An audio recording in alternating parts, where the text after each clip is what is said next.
পাহাড় কখনো পুরনো হয় না। যতবার যাওয়া হয় ততবার যেন নতুন নতুন রূপ নিয়ে হাজির হয়। এত রং, এত মায়া আর কিছুতেই যেন খুঁজে পাওয়া যায় না। তাই পাহাড় কখনোই পুরনো হয় না।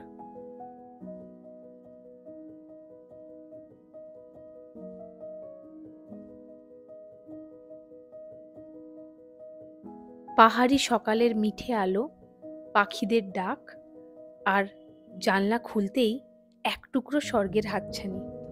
এই তো জীবন, আর কি চাই।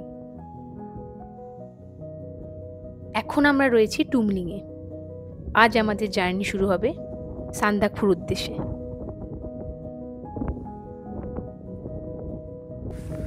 আমরা জাস্ট ট্রেকিং শুরু করেছি, 1 কিমি হেঁটেছি।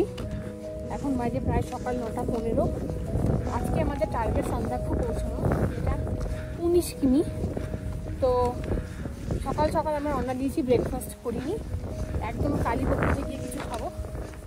এখন পর্যন্ত ওয়েদার খুব ভালো। তো ওই যে সামনে আমাদের গাইড, উনি আমাদেরকে সান্দাকফু নিয়ে যাবেন। ওখান থেকে আমাদের জার্নি, আমরা একটু রুট চেঞ্জ করেছি, হয়তো ফালুট যাব। উনি ওটা যাবেন না, অন্য একজন গাইড আসবেন, তো ওনাকে নিয়ে আমাদের জার্নি স্টার্ট।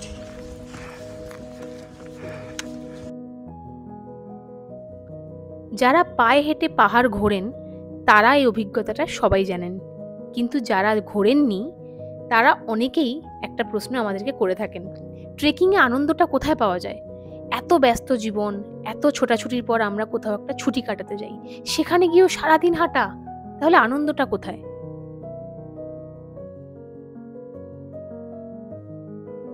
গাড়িতে বসে পাহাড় দেখা আর পায়ে হেঁটে পাহাড় দেখা দুটোর কিন্তু আকাশ পাতাল তফাৎ। প্রকৃতির এত কাছাকাছি বোধহয় আর কোনোভাবেই পৌঁছানো সম্ভব হয় না। ট্রেকিং করে পাহাড় ঘুরলে খানিকটা পায়ে ব্যথা, ক্লান্তি আসবে তো বটেই, কিন্তু পাহাড় কিন্তু তোমাদের সামনে এক নতুন রূপ নিয়ে ধরা দেবে। টুমলিং থেকে একটু এগিয়ে একটা ফরেস্ট গেট রয়েছে, ওখানে এন্ট্রি করিয়ে দুটো রাস্তা রয়েছে, একটা নেপাল দিয়ে জাউবাড়ি দিয়ে চলে যাচ্ছে, ওটা একটু শর্টেস্ট রুট, বাট আমরা চুজ করলাম শর্ট চাই না, সুন্দর চাই, তাই জন্য গৈরিবাস হয়ে কালীপুকুরি হয়ে সান্দাকফু জঙ্গলের রাস্তা, একটু টাইম বেশি লাগবে, বাট ঠিক আছে, চেক করতেই এসছি, চেক করতে করতেই যাবো।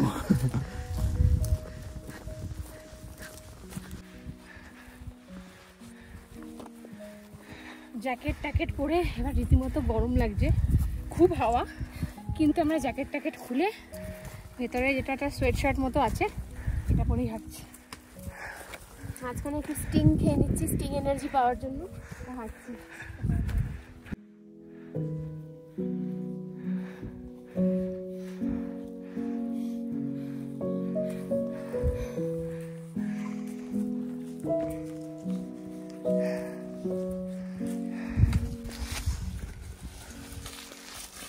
কয়েকটা দিন ছুটি ম্যানেজ করে দমকা হাওয়ার মতো আমরা তিনজন এখানে এসে পৌঁছে গেছিলাম, সাথে অনেকটা এক্সপেকটেশন নিয়ে, কারণ আমি আর বোন প্রথম সান্দাকফু এসেছিলাম আর একটুও ডিসঅ্যাপয়েন্টেড হচ্ছিলাম না। সান্দাকফু যাওয়ার রাস্তাটা ভীষণ সুন্দর লাগছিল, এক একটা বাঁক ঘুরতেই যেন পুরো অন্যরকম হয়ে যাচ্ছিল চারপাশ। আকাশ নীল, পাহাড়ের সবুজ রঙে সদ্য লেগেছিল রোদের ছোঁয়া, সবুজ পাহাড় যেন সাদা মেঘের চাদরে ঢেকে যায়। সেই মেঘের ফাঁক দিয়ে আমি, অভি আর বোন বিস্ময় নিয়ে চারিদিক দেখছিলাম, মন ভরে যাচ্ছিল প্রকৃতির রূপ দেখে। हेलो हस्बैंड वाइफ और छोटी किधर गया? আমি যে হাতে স্টিকটা নিয়ে আসছিলাম ওটা বোনকে দিলাম, কারণ বোন স্টিক ছাড়া হাঁটতে গিয়ে একটু ব্যালেন্স প্রবলেম হচ্ছে।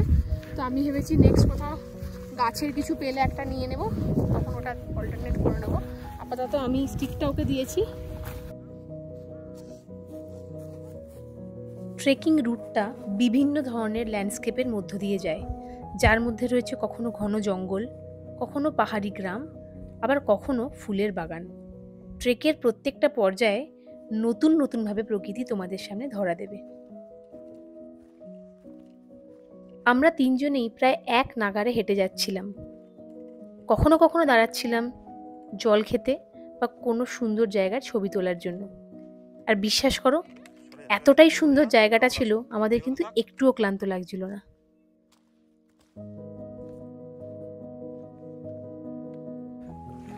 আমরা গৈরিবাস পেরিয়ে এলাম আমরা 2 ঘন্টা হেঁটেছি টানা। এবার টুমলিং থেকে গৈরিবাস 2 ঘন্টা। এখনো আর আমাদের আছে হাতে 12 কিলোমিটার সান্দাকফু পৌঁছতে। আর ভীষণ খাড়া, মানে এটা ওঠা একটু সময় লাগবে, কারণ প্রচণ্ড খাড়াই। 12 কিলোমিটার মোটামুটি এরমই। চলো।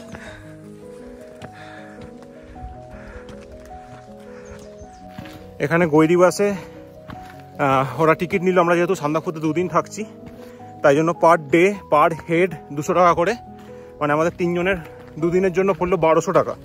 এটা আমাদের হিসেবে ছিল না, তাই জন্য একটু বেশি মনে হচ্ছে। কি করা যাবে? তো তোমরা যদি সান্দাকফু 2 দিন থাকো, এটা প্ল্যানে রাখতে হবে যে 200 টাকা করে এক্সট্রা চার্জ নেবে। সান্দাকফু আর 10 কিলোমিটার মতো গৈরিবাস থেকে আমরা উঠছি। তো ওঠাটা বেশ চাপের, মানে অ্যাটলিস্ট আমার জন্য, কারণ প্রচণ্ড খাড়া। আর আমার নামতে কোনো প্রবলেম হয় না, অনেকের হয় হয়তো। আমার ওঠার সময় একটু ওই শ্বাসের প্রবলেম হয়, তো আমি যেন স্লো হাঁটছি, কিন্তু স্লো বাট স্টেডি কন্টিনিউয়াস হাঁটছি। কিন্তু এখন লাস্টের যে 7 কিমি মতো আছে সান্দাকফু পৌঁছবার, ওটা এর থেকেও বেশি স্টিফ, তো ওইটা নিয়ে একটু চাপ। না হলে আর কোনো চাপ নেই। এখন তো নামছি, যাই সুন্দর কথা বলতে বলতে নামছি। এতক্ষণ আমি হ্যাঁ করতে করতে উঠছিলাম, তো সেই জন্য ভিডিও করা যায়নি। চলো। এই ট্রেকটার সব থেকে মজার ব্যাপার হলো, এই গোটা সান্দাকফুর রাস্তায় কোনো ট্রেকার নেই, শুধু আমরাই হাঁটছি। সবাই গাড়িতে যাচ্ছে। খানিক মাঝে মাঝে মনে হচ্ছে যে আমরাই হয়তো গর্দভ হেঁটে হেঁটে যাচ্ছি। একটা গাড়িতে একদল মানে কাপল যাচ্ছে, যেখানে ছেলেগুলো মেয়েগুলো অবস্থা অ্যাকচুয়ালি খুব খারাপ, আর রাস্তা এতটাই খারাপ, এখানে গাড়িতে এতটাই জার্কিং, কোমর শেষ। তখন মনে হচ্ছে আমরা অনেক অনেক ভালো আছি, কষ্ট হচ্ছে কিন্তু ভালো আছি।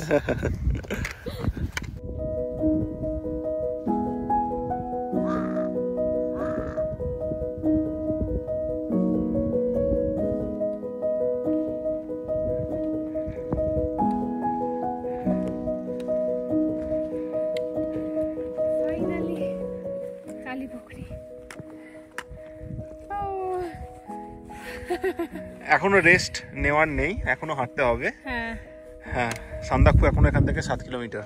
হয়তো কিছু খাবো আমরা, লাঞ্চ কিছু নেবো, তারপর আবার হাঁটা। कैसा लगा? बहुत अच्छा। আমি আর দিদি মাঝখানে একটু বাদাম খেতে খেতে হেঁটেছি। বাদাম আর জল আর নাড়ু।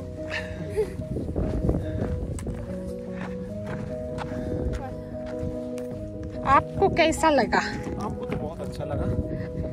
2016-তে যখন এসেছিলাম এইখানটা দাঁড়িয়ে, তখন অচিরার আমি ডেট করছি।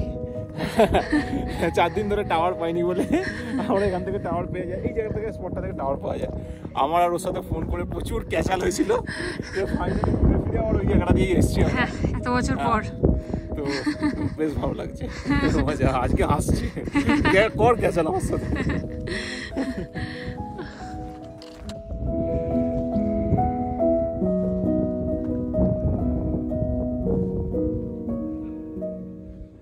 लगा के पूजा करते हैं। They are welcoming New Year ना, कि New Year आने के टाइम अच्छे तरीके से जाए ये साल। और ये दिखने में भी बुद्धा का पाँव की तरह। नहीं आपको शर्म नहीं शर्म आता है। हाँ नहीं शर्म आप आता है। सोचिए क्या नहीं, आप मुझे बोलिए। क्या बोल रहे हैं? आप बोलिए कि ये फ्लैग का कलर नहीं ऐसे ऐसे ऐसे ऐसा घुमा के करो ना। हाँ हाँ। So माइक नहीं है। हाँ ठीक है, करिए करिए। ये दो कलरफुल फ्लैग है ना, इसका भी मीनिंग्स होता है। अच्छा। तो वो रेड कलर जो सिंबलाइज करता है ना, वो फायर सिंबलाइज करता है। अच्छा। एंड ग्रीन नेचर को, ओके, ब्लू स्काई को, येलो सन को, and and the white is for like water, clouds. It's like 5 elements. बहुत सारी जगह में ऐसा दिखता है ऐसा और वो जैसे वो लगाते हैं ना, जैसे लगाया वो the white one, it's for like the dead person. जो मरा हुआ इंसान होता है उसके लिए करते हैं, जैसे लाइक वो ये लगाते हैं ये लेक के पास में, नहीं तो हिल पे, टॉप ऑफ द हिल. जितना ये हिलेगा हवा से उतना ही पाप धुलेगा, इतना ही वो सब ऐसा है इसका. এই পুকুরটা দেখ বুদ্ধর পায়ের মতো দেখতে। এরা একটা পায়ের ছাপের মতোই দেখতে ওই জন্য उसको ना वो दिख रहा है ना, वो दैट वन द स्तूपा, हाँ उसको बोलते हैं छोटे वो जब लॉर्ड बुद्धा खत्म हो गया था, मर गया था, उसके बाद में ये सब बनाना शुरू कर दिया, like as a home for Buddha, इस स्पिरिट के लिए ना, सोल के लिए सब लगाते हैं उधर, लाइक सोना चांदी, लाइक वो 5 एलिमेंट्स होता है, ब्रोंज कप सब लगा के पूजा करते हैं. एंड जितने भी टिबेटियंस लोग जो बुद्धिस्ट फॉलो करते हैं उसका भी सब ऐसा ही बनाता है. चलो इधर ये इंडिया है. वो দুটো ফ্রাইড রাইস অর্ডার দিয়েছি, ওটা শেয়ার করে খাবো, বেশি খাওয়া যাবে না কারণ প্রচুর খেয়ে একদম পেট ভরলে আমরা আবার হাঁটতে পারবো না, এখনো অনেকটা হাঁটা, তো দুটো ফ্রাইড রাইস শেয়ার করে খাবো.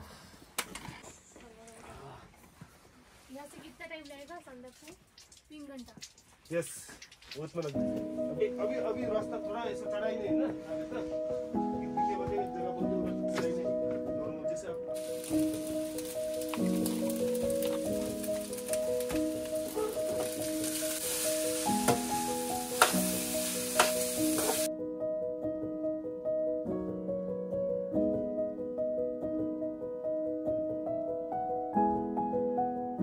অলরেডি দুপুর হয়ে গেছে, তাই জন্য মেঘও ঢুকে গেছে আর সিনসিনাটি কিছু দেখা যাবে না, তাই ঠান্ডাও বেড়ে গেছে, আমাদের হুডিও চেপে গেছে মাথার ওপর। আর এখন আর 2-3 ঘন্টা লাগবে, 3 ঘন্টা বেশ প্রবাবলি।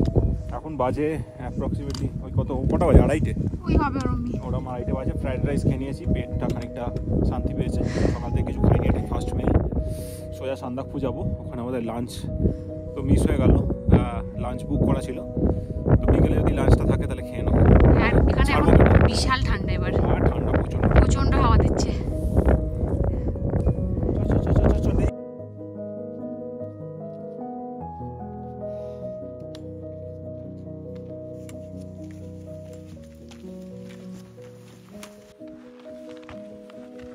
এরপর যখন আমরা হাঁটছিলাম প্রচুর মেঘ ঢুকতে শুরু করেছিল, তো একটু দূরের জায়গাটাও আর ভালোভাবে দেখা যাচ্ছিল না, চারিদিকটা একদম সাদা, আর তার সাথে বেশ ঠান্ডা লাগছিল।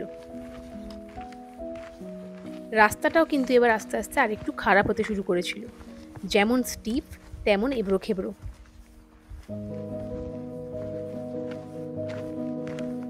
প্রথম থেকেই আমাদের একটাই প্ল্যান ছিল যে আমরা খুব জোরে হাঁটবো না, আমরা আস্তে হাঁটছিলাম কিন্তু স্টেডিলি কন্টিনিউয়াস হেঁটে যাচ্ছিলাম, যাতে আমরা ঠিকঠাক টাইমে পৌঁছে যেতে পারি।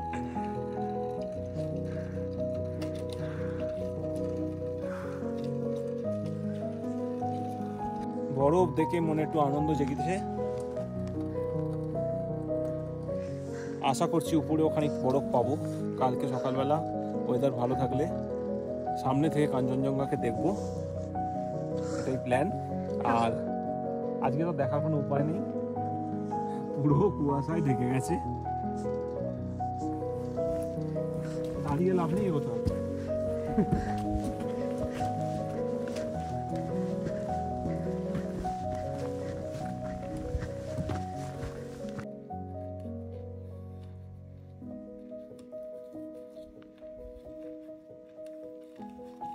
আমরা যখন সান্দাকফুর প্রায় কাছে পৌঁছে গেছিলাম, সেই শেষ রাস্তাটুকু ছিল সবচেয়ে কঠিন, প্রচণ্ড স্টিফ, আর রাস্তা যেন আর শেষই হচ্ছিল না। দূর থেকে দেখতে পাচ্ছিলাম আমাদের হোমস্টেটা, কিন্তু যেন পৌঁছানোই যাচ্ছিল না।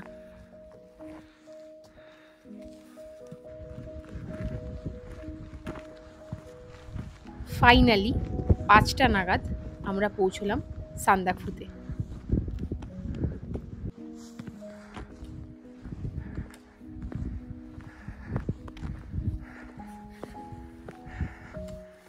একদমই ইজি ছিল না, আমরা টুমলিং থেকে প্রায় 19 কিলোমিটার বলছে, বাট আমরা হিসেব করছিলাম 1 কিলোমিটার করে করে।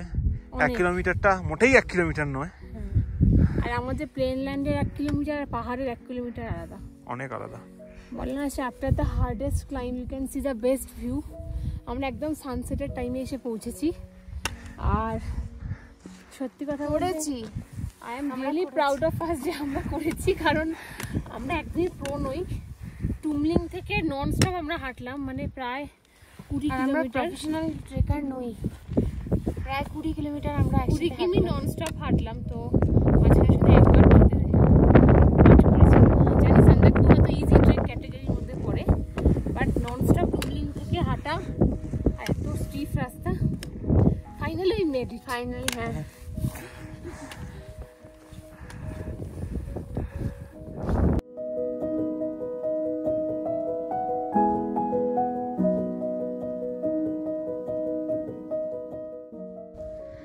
আর ফুল ক্রেডিট গোজ টু অভি, আবার জুকু ভ্যালির মতো আমাদেরকে মেন্টালি সাপোর্ট করে মোটিভেট করে এনেছে, কারণ আমরা অর্ধেক সময় ভেবেছিলাম যে আর পারছি না, শেষ হয়ে যাচ্ছে। আর নমস্কার পুরো নিয়ে এসছে, তো মানে ফুল ক্রেডিট গোজ টু হিম। না আমি ভেবেছিলাম কষ্ট তো হচ্ছে, কষ্ট আছে, থাই কাফ পুরো ধরে গেছে, অচিরার কোমরও ব্যথা, হ্যাঁ, কিন্তু মানে ওটা যে কমপ্লিট করে দিয়েছে এটা বিশাল বড় ব্যাপার। আর মানে এটা যথেষ্ট টাফ, 20 কিলোমিটার হঠাৎ করে হাঁটা মানে ইজি নয়, একদম ইজি নয়। আর আমাদের সাথে নেচারও সাপোর্ট দিয়েছে। আজকে এত ভালো ওয়েদার, এত সুন্দর ওয়েদার, ঝকঝক করছে আকাশ। ফাইনালি এবার আমরা আমাদের হোমস্টে খুঁজবো, সানরাইজ। হোমস্টেটা একদম পাহাড়ের টপে, আর তার থেকে সামনের ভিউটা অসাধারণ লাগছিল। হোমস্টেতে ঢুকে ফ্রেশ হতে হতে প্রায় সন্ধে হয়ে গেল। আজকের রাতটা শুধু নয়, আমরা কিন্তু কালকের দিনটাও সান্দাকফুতেই থাকবো। সকালবেলা ঘুম থেকে উঠে সান্দাকফুর ভিউটা ঠিক এতটাই সুন্দর ছিল। আজকের ভিডিওটা এখানেই শেষ হচ্ছে। পরের সপ্তাহে আসবো সান্দাকফুর বাকি ভিডিও নিয়ে। তোমরা সাথে থেকো, দেখা হচ্ছে নেক্সট সানডেতে।